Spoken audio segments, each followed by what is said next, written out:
Welcome to the Twist News. I'm Erika Grey. ECB President Christine Lagarde spoke at the Hertie School in Berlin, Germany, which is a postgraduate school of governance. And in it, she laid out a blueprint for the euro to become the world's leading reserve. And we're going to take a look at her blueprint, but also the Twist News is going to add some further details on why it is most likely that the euro will succeed in becoming the world's leading reserve currency, and some additional moves that she did not mention. But in understanding the European Union's future and how it is already acting, more than likely, this is going to be included in the path. So stay tuned for this very informative video. With 58% in the case of the US dollar. So 20% euro, 58% US dollar. Increasing the international role of the euro can have positive implications for the euro area. Let me mention three of them. First, it would allow EU governments and businesses to borrow at a lower cost, helping boost our internal demand at a time when external demand is becoming less certain. Second, it would insulate us from exchange rate fluctuations, as more trade would be denominated in euro, protecting Europe from more volatile capital flows. And third, it would protect Europe from sanctions or other coercive measures.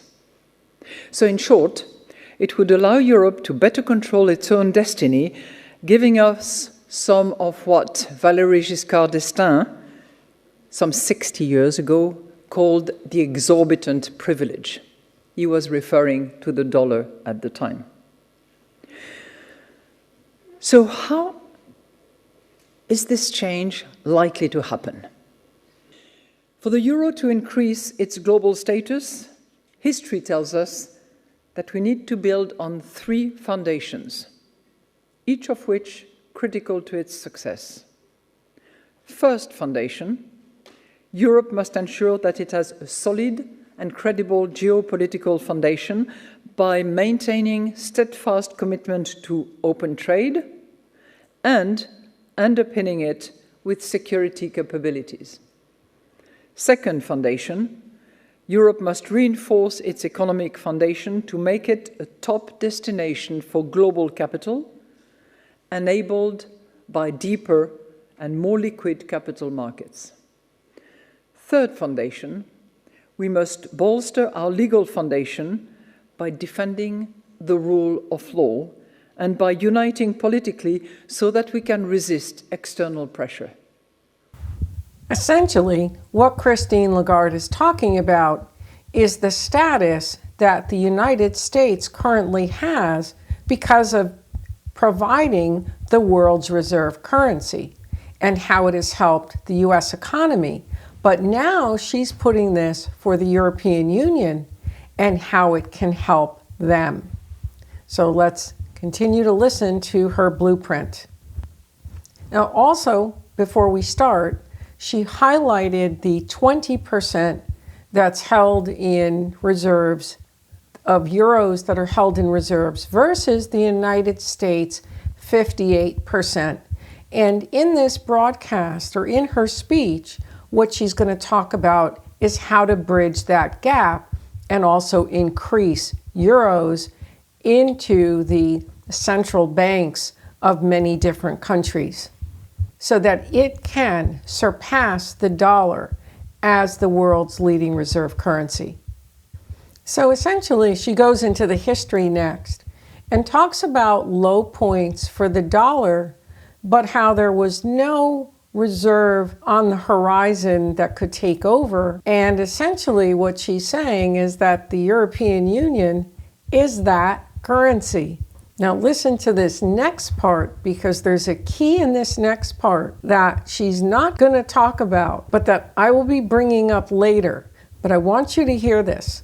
So as a major actor in global trade, Europe already has a key ingredient of a strong geopolitical foundation, creating the potential for a virtuous circle of Euro internationalization to unfold. Why is that? Well, you know it all. The EU has the largest network of trade agreements in the world. Europe is the #1 trading partner for 72 countries out of about 199, which together, those 72 countries with which we are the first trading partners, represent almost 40% of global GDP. And this status is reflected in the share of the euro as an invoicing currency, which stands at around 40%, more than double its share as a reserve currency.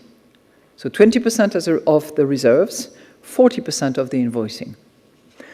Europe can press home this advantage by continuing to forge new trade agreements, and we should make clear that we support a win-win approach to trade, ensuring that we are the most attractive partner to make deals with. She's emphasizing the strength of the trade. And I did in a previous broadcast, the key to the European Union strength is that it's a trade hub. It is a hub for world trade with the most trade pacts of any one entity. I'm going to elaborate on this when she completes. But what she's going to talk about next is tweaking the payment system within the European Union to make those payments in trade much easier by other nations. The ECB can also help make the euro more attractive for euro-denominated trade.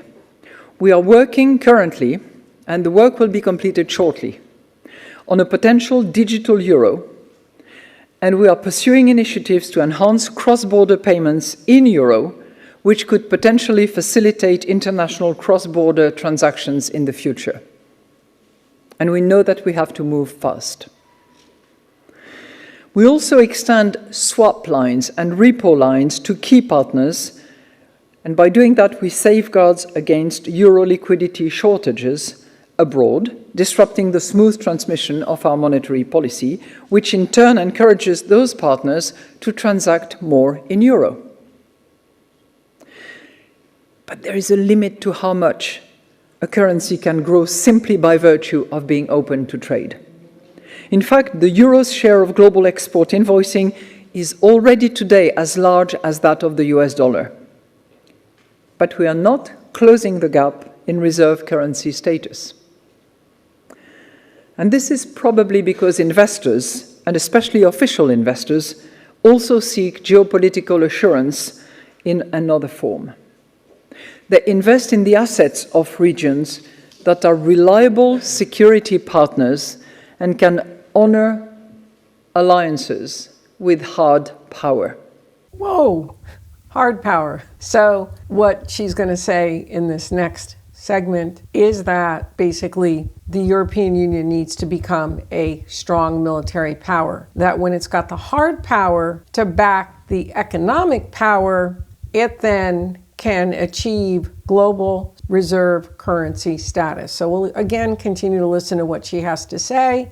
So a credible geopolitical foundation must also rest on robust military partnerships. This dual strength, trade and security, is essentially what we can learn from the US dollar's dominance. It is not just a product of economic fundamentals, but it is also powerfully reinforced by US security guarantees. These guarantees not only deepen trade ties, but have been shown to boost a currency's share in foreign reserves by up to 30 percentage points. There is great literature in that respect. But what are we seeing now? We are seeing a major shift in Europe towards rebuilding our hard power, with important initiatives underway at the national, including in Germany, and at the EU levels. And we should be clear that following through with this effort is a precondition for the euro to become more widely used. That's quickly brushed the geopolitical foundation. Let's look now at the economic foundation. And the economic foundation is the capital markets union, banking union, and the consolidation of the 27 nations' economic investment policies. The ongoing changes create the opening for a global euro moment. I'd like to add a couple of more facts on the table of what is proposed in European Union policy that will essentially guarantee that the euro is going to become the world's reserve. The next proposed treaty to take over from the Lisbon Treaty has already recommended that the 10 nations that are going to become members, and they're going to become members within the next 5 years, adopt the euro. Right now, there's 19, soon to be 20, which will be Bulgaria, members of the Eurozone. But the next treaty will make it specific and a requirement for entry to join the euro. So now we'll not have just 20 members of the euro, but you're going to have 37 members using the euro, thus strengthening the euro because it's going to be used over a wider geographic area. Now let's add 5 more nations, which are the European Economic Space nations, which may have associate membership and will be part of a future tier, which will not have complete membership, will essentially be like a parking place, but again will adopt the euro for this associate membership. And maybe not all of those nations will give in to adopting the euro, so maybe we won't have all nations of the European economic space, but you will have a few of those. So now you widen even further. But it also may make sense to the nations that are anti-euro, because the euro area will be so large. It's going to comprise of 670 million citizens about that time.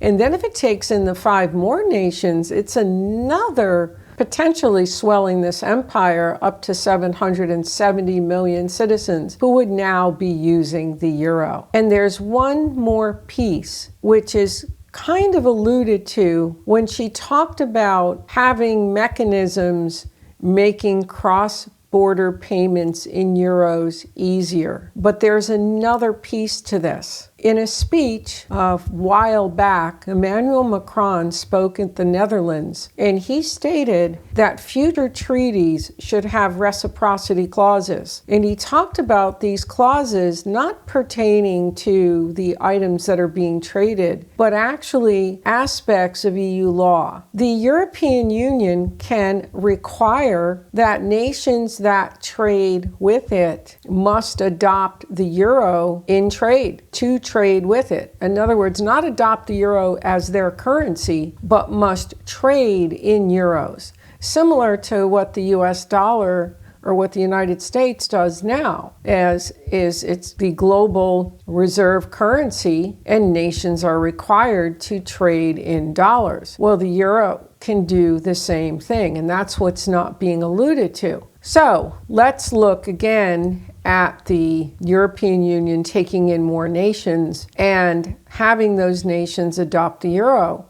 With so many nations and a good portion of the globe adopting the euro, it would make sense at that point that a natural byproduct of that is going to be that nations are going to begin to hold more euros in their reserves. And by that time, or within that 5-year period, by this time, the euro is going to benefit from the advancement of the capital markets union, also going to benefit from more trade pacts, and also from this hard power piece, which is in the process of being worked on. There's been a recent white paper that literally overnight forms this military, but the military has actually been forming for several decades in piecemeal. And the Lisbon Treaty had PESCO, and then there was the Compass that added the first troops. And this white paper now really puts all of the icing on the cake overnight into some of the more difficult areas. That hard power is now coming to pass. So, given the blueprint that Christine Lagarde presented and the changes that will be coming in the next treaty, also with the admission of the 10 nations that are in the process of becoming members, it is the opinion here at the Twist, and based on analysis and based on the facts that were presented, that the euro will succeed in becoming the world's reserve currency, and possibly within the next 5 years. Well, hope you found this informative. This has been Erika Grey of the Twist News. If you don't subscribe, be sure to subscribe to this channel today. Check out our Amazon store, where we have not only our guest books that are read by world leaders and books by geopolitical thought leaders. So stay tuned for more. Would appreciate your comments. And till next time, if you don't subscribe, definitely hit that subscribe button.